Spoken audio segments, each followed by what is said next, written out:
दोस्तों, पति ब्रह्मचारी के आने वाले एपिसोड में यही जंग शुरू होने वाली है, जहां ईशा अपनी मां कावेरी को गुलाब सिंह के चंगुल से छुड़ाने के लिए सब कुछ दांव पर लगा देगी। हवेली में इस वक्त दिख रहा सुकून दरअसल एक तूफान से पहले की शांति है। गुलाब सिंह अब भी अपनी चालें चल रहा है। हर बार की तरह इस बार भी वो झूठ, डर और साजिश के धागों से अपनी दीवारें मजबूत बना रहा है। लेकिन उसे क्या पता, इस बार सामने है एक बेटी जो अपनी मां के लिए किसी भी हद तक जा सकती है। सूरज, जो अब तक गुलाब सिंह का सबसे भरोसेमंद साथी था, वो अभी भी अंधेरे में है। उसे नहीं मालूम कि जिस इंसान की वो मदद कर रहा है वो ही असल में उसकी जिंदगी का सबसे बड़ा गुनहगार है। उसे नहीं पता कि जिस औरत को गुलाब सिंह ने पागल कहकर छिपा दिया था वो कोई और नहीं बल्कि ईशा की मां कावेरी है। इधर ईशा के पास अब एक बड़ा सुराग है। उसे आगम से खबर मिली है कि उसकी मां जिंदा है और कहीं उसी हवेली के अंदर बंद है जहां से उसकी हर याद मिटा दी गई थी। अब ईशा का एक ही मिशन है, अपनी मां को हर हाल में वापस लाना। वो पुलिस से संपर्क करती है, सबूत जुटाती है और अपने कदम बेहद सोच समझकर बढ़ाती है, क्योंकि उसे पता है गुलाब सिंह की हर चाल जानलेवा हो सकती है। लेकिन अब डर की कोई जगह नहीं, अब सिर्फ हिम्मत और सच्चाई का वक्त है। वहीं गुलाब सिंह अपनी पूरी ताकत लगा देता है ईशा को रोकने के लिए। वो बिलिया और रिया को अपने साथ मिला लेता है। दोनों मिलकर ईशा और सूरज के बीच गलतफहमियां फैलाने की कोशिश करती हैं। झूठ, फरेब और चालें हवेली में हर दीवार जैसे धोखे की गवाह बन चुकी है।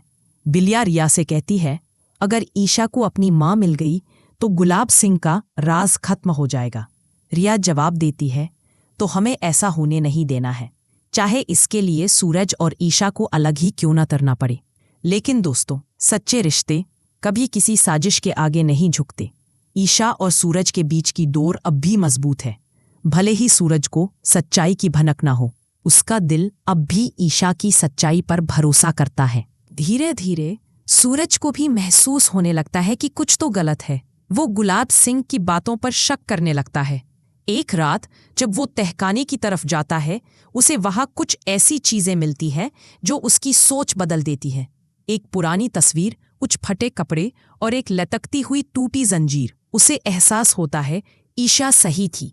दूसरी तरफ हवेली के एक और हिस्से में चल रही है एक और कहानी, काव्या और आरव की।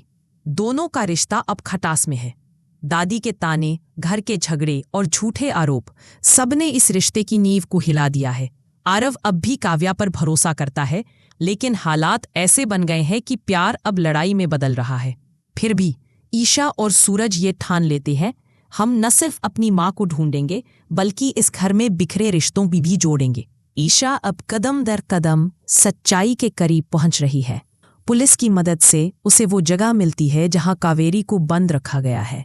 वो पुराना तहखाना, वहीं दीवारें, वहीं अंधेरा, जहां से एक मां की चीख सालों से बाहर नहीं निकल पाई थी। ईशा जब उस दरवाजे के पास पहुंचती है तो हवा तक सन्न हो जाती है। वो दरवाजा चरमराता है और अंदर से आती है वो जानी पहचानी आवाज, ईशा। ईशा के कदम रुक जाते हैं, उसकी आंखों से आंसू बहने लगते हैं। वो दरवाजा तोड़ती है और माँ बेटी का वो मिलन होता है जो देखने वाला हर इंसान सहर उठता है। कावेरी कमजोर आवाज में कहती है, मुझे पता था तू आएगी। ईशा उसकी गोद में सिर रखकर कहती है, अब कोई हमें अलग नहीं कर सकता। इसी बीच सूरज भी वहां पहुंचता है। वो सब कुछ अपनी आंखों से देखता है और गुलाब सिंह का असली चेहरा आखिरकार उसके सामने आता है। सूरज उसे रोकने की कोशिश करता है, पर इस बार गुलाब सिंह का प्लान नाकामयाब हो जाता है। पुलिस पहुंचती है और गुलाब सिंह को उसी हवेली से गिरफ्तार कर लिया जाता है जहां उसने सालों तक झूठ का खेल खेला था। दोस्तों, हवेली में अब पहली बार सुकून की हवा चलती है। दीवारों पर लटकते दीपक अब डर नहीं बल्कि राहत की रोशनी दे रहे हैं। ईशा और सूरज एक दूसरे के पास आते हैं और सूरज कहता है, मुझे अपनी गलती का एहसास हो गया है, अब मैं तेरे साथ हूं हर कदम पर।